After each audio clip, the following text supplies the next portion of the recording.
তোমার ফোন মা? ওরে বাবা, এটা তোমার ফোন? তোমার ফোন এটা?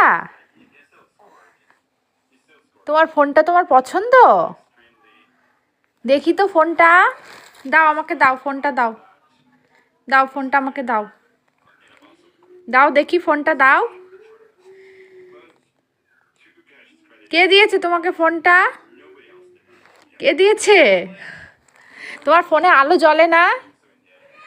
ওই মিমমিমের ফোনটাই আলো জ্বলে, তোমার ফোনটাই আলো জ্বলে না, তাই না? মিমমিম দিয়েছে তোমাকে এই ফোনটা? মিমিমের ফোনটা কি সুন্দর আলো জ্বলে, কিন্তু মাম্মামের ফোনটাই না আলো জ্বলে না। মাম্মামকে ঠকিয়েছে মিমমিম। কি একটা ফোন দিয়েছে যেটাই আলো জ্বলে না, কিচ্ছু হয় না। এই জন্য মাম্মাম ফোনটা খুব একটা পছন্দ করে না, একটু পরেই ফেলে দেবে ফোনটা।